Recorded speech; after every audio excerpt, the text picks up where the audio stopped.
तर विद्यार्थ्यांकडे स्पेशल आणि फ्रेश सुपर क्लासमध्ये सर्वांचेच रोजच्यासारखेच मनापासून स्वागत आहे. सुपर क्लासमध्ये आज देखील आपण या ठिकाणी ठाणे महानगरपालिका असो किंवा कल्याण डोंबिवली महानगरपालिका असो या दोन्हीही भरतीसाठी स्पेशल असलेले जीके क्वेश्चन्स कव्हर करणार आहोत.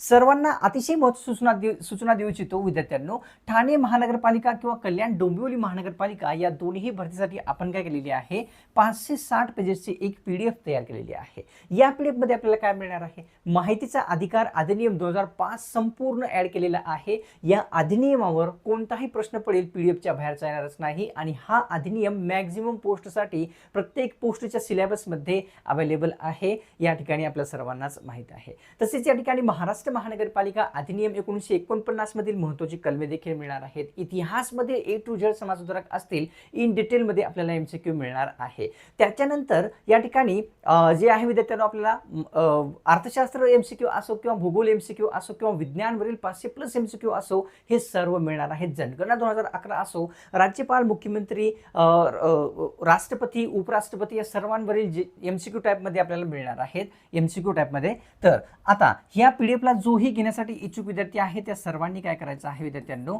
सध्या हे PDF 250 मध्ये मिळत आहे. जर हा सुपर क्लास पाहून घेतला तरच, आणि घेण्यासाठी या नंबरवर आपल्याला कॉल नाही व्हॉट्सअप करायचा आहे, ही सर्वांना रिक्वेस्ट आहे.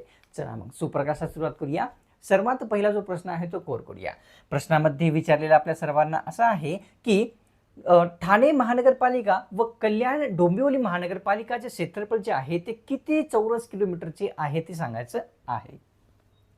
ठाणे महानगरपालिका असो किंवा कल्याण डोंबिवली, 140, 150, 147, 167, 120, 130 किंवा 130, 120. तर ठाणे महानगरपालिकेचे क्षेत्रफळ जे आहे ऑप्शन्स क्रमांक 2 म्हणजे 147 किलोमीटरचे आहे. तसेच कल्याण डोंबिवली महानगरपालिकेचे किती आहे, फक्त 67 किलोमीटरचे असलेले लक्षात येते. प्रश्न दुसरा पाहूया. तर प्रश्न दुसरा असा आहे, कोणत्या भिंगाच्या सहाय्याने जे आहे निकट दृष्टीता या दोषाचे जे आहे निवारण होऊ शकते ते आपल्याला विचारलेलं आहे. कोणत्या भिंगाच्या सहाय्याने निकट दृष्टीता दोषाचे निवारण होते. तर या ठिकाणी ऑप्शन्स मध्ये आहे अंतर्वक्र, बहिर्गोल, बहिर्वक्र किंवा वरील सर्व.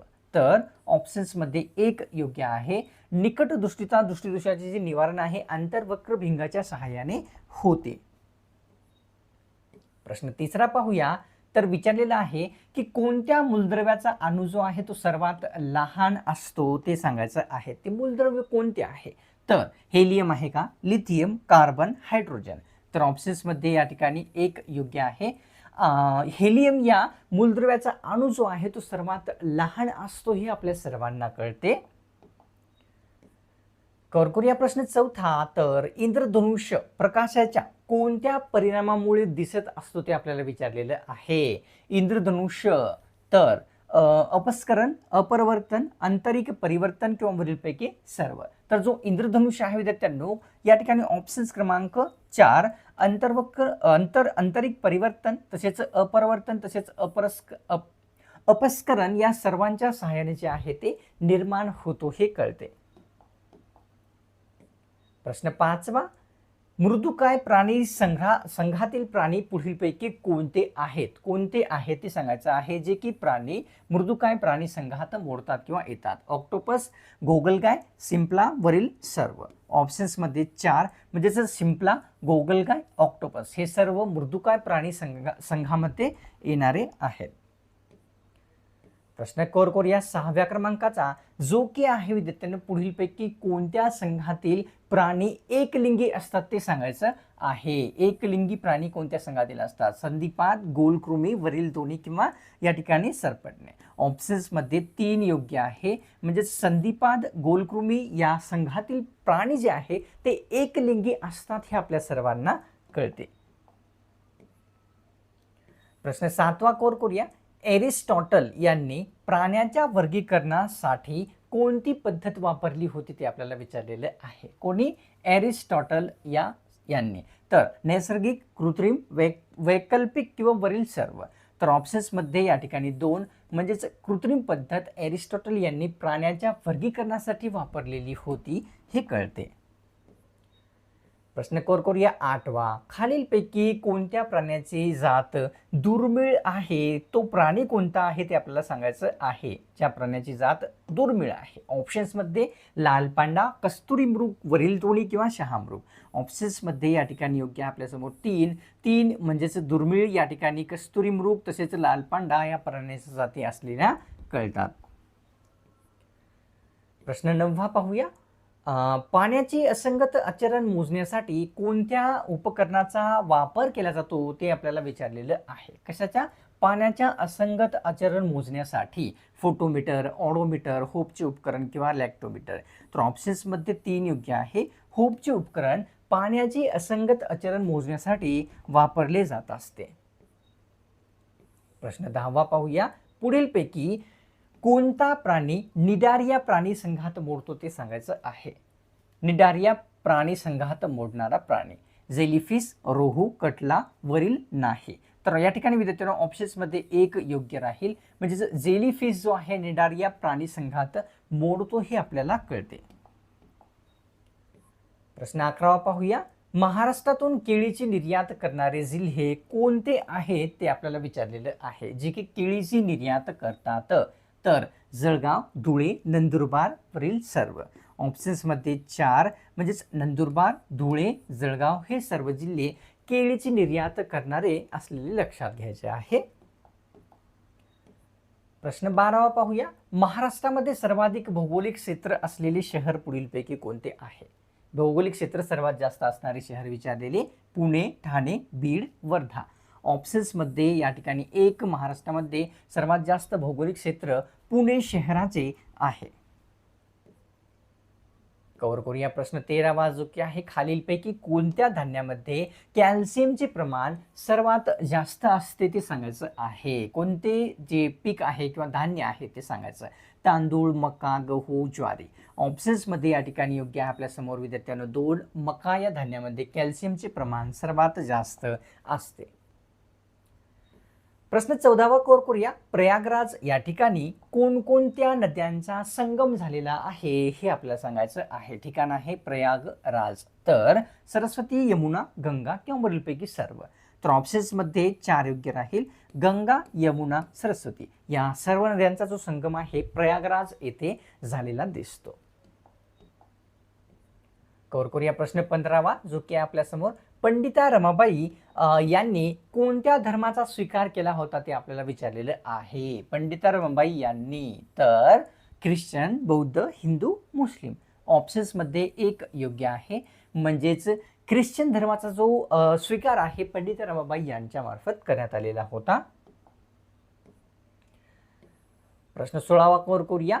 तर वाघाळा महानगरपालिका महाराष्ट्रातील कोणत्या जिल्ह्यामध्ये आहे सांगायचं.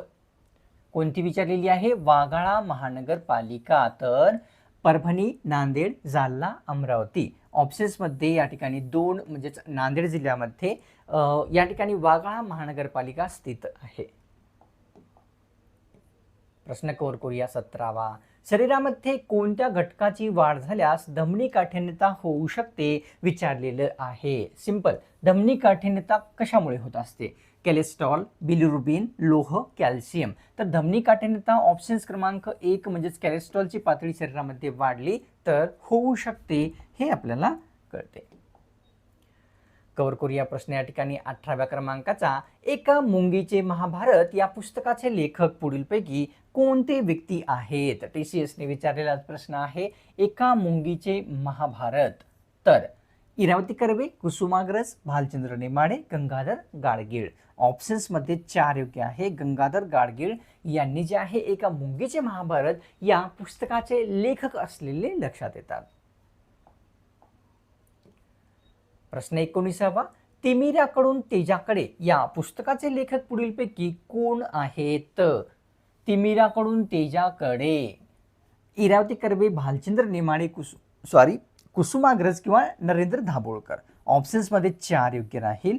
नरेंद्र दाभोळकर तिमिराकडून तेजाकडे पुस्तकाचे लेखक आहेत. प्रश्न 20वा. दिवाणी आणि फौजदारी न्यायालय कोणत्या व्यक्तींनी सुरू केलेले होते? दिवाणी तसेच फौजदारी, Lord Macaulay, Lord Hastings, Lord Mayo, Lord Dufferin. ऑप्शन्समध्ये या ठिकाणी 2 योग्य आहे. दिवाणी तसेच फौजदारी न्यायालय लॉर्ड हेस्टिंग यांनी सुरू केलेले होते. प्रश्न 21वा असा आहे, 2011च्या जनगणनेनुसार भारतातील सर्वात कमी घनतेचे राज्य कोणते आहे ते विचारलेलं आहे. सर्वात कमी घनतेचे 2011च्या जनगणनेनुसार महाराष्ट्र, बिहार, अरुणाचल प्रदेश, सिक्कीम. ऑप्शन्समध्ये या ठिकाणी 3 योग्य आहे. अरुणाचल प्रदेश सर्वात कमी घनतेचे राज्य होते, तसेच बिहार हे सर्वात जास्त घनतेचे असलेले या ठिकाणी एक वेळेस कन्फर्म करून घ्या बिहार आहे का नाही ते. प्रश्न 22वा असा दिसून येतो, RTE हा कायदा कधीपासून अंमलात आणला गेला आहे ते विचारलेलं आहे. RTE हा कायदा 4 एप्रिल 2010, 3 एप्रिल 2010, 2 एप्रिल 2010 किंवा 1 एप्रिल 2010. तर ऑप्शन्समध्ये विद्यार्थ्यांनो 4 योग्य आहे. 1 एप्रिल 2010 रोजी RTE कायदा हा जो आहे अंमलात आलेला आहे. प्रश्न 23वा, अहिंसा दिवस म्हणून कोणत्या व्यक्तीचा जो जन्मदिवस आहे तो साजरा होत असतो ते सांगायचं आहे. अहिंसा दिवस म्हणून सोपा प्रश्न आहे. महात्मा फुले, शाहू महाराज, महात्मा गांधी, पंडित नेहरू. तर ऑप्शन्समध्ये 3 योग्य आहे. महात्मा गांधी यांचा जो जन्मदिवस आहे तो अहिंसा दिवस म्हणून साजरा होत असतो. 24व्या प्रश्नात विचारलेला आहे की चले जाओ ठरावाचा मसुदा कोणत्या व्यक्तीने तयार केला होता. ते व्यक्ती कोण आहेत ज्यांनी चले जाओ ठरावाचा मसुदा तयार केलेला आहे. लोकमान्य टिळक, महात्मा गांधी, पंडित नेहरू, सुभाषचंद्र बोस यांनी. तर ऑप्शन्समध्ये 1 योग्य राहील. लोकमान्य टिळक यांनी चले जाओ ठरावाचा जो मसुदा आहे तो तयार केलेला होता. खालीलपैकी कोणत्या किरणांना वस्तुमान नसते असे कोणते किरण आहे. ते किरण सांगायचं आहे ज्यांना वस्तुमान नसते. तर गॅमा, बीटा, अल्फा किंवा वरील सर्व. तर ऑप्शन्समध्ये 1 योग्य आहे. गॅमा किरणांना वस्तुमान नसते हे आपल्या सर्वांना कळते. प्रश्न 26वा पाहूया. कोणत्या नद्यापासून सर्वात जास्त जलविद्युत निर्मिती होते ते आपल्याला विचारलेलं आहे. जलविद्युत निर्मिती पूर्व वाहिनी, गंगा खोरे, पश्चिम वाहिनी किंवा वरीलपैकी सर्व. ऑप्शन्समध्ये या ठिकाणी 1 म्हणजेच पूर्व वाहिनी नद्यापासून जे आहे जलविद्युत निर्मिती सर्वात जास्त होते असते हे कळते. प्रश्न 27वा पाहूया. दांडी यात्रेमध्ये महाराष्ट्रातील एकूण किती व्यक्ती होते ते विचारलेलं आहे. दांडी यात्रेमध्ये तर या ठिकाणी 20 व्यक्ती होते का, 25, 13 किंवा 23. तर या ठिकाणी ऑप्शन्समध्ये 3 योग्य आहे. महाराष्ट्रातील दांडी यात्रेमध्ये 13+ व्यक्तींचा समावेश होत आहे, लक्षात घ्यायचं आहे. प्रश्न 28वा. रेणुका देवी संस्थान कोणत्या तालुक्यामध्ये स्थित आहे ते विचारलेलं. कोणते रेणुका देवी संस्थान. तर माहूर, कळमनुरी, पूर्णा, सोनखेड. तर ऑप्शन्समध्ये 1 योग्य आहे. माहूर तालुक्यामध्ये रेणुका देवी संस्थान हे स्थित असलेले आपल्या सर्वांना कळते. प्रश्न 29वा. कोणते विटॅमिन त्वचा तसेच डोळ्यासाठी उपयुक्त आहे ते सांगायचं आहे. सोपा प्रश्न आहे, कव्हर केलेलाच आहे. विचारलेला आहे त्वचा तसेच डोळ्यासाठी उपयुक्त असणारे विटॅमिन. जीवनसत्व ए, जीवनसत्व बी, सी किंवा जीवनसत्व डी. तर ऑप्शन्समध्ये 1 योग्य आहे. जीवनसत्व ए हे त्वचा तसेच डोळ्यासाठी या ठिकाणी अतिशय उपयुक्त असलेले जीवनसत्व असते.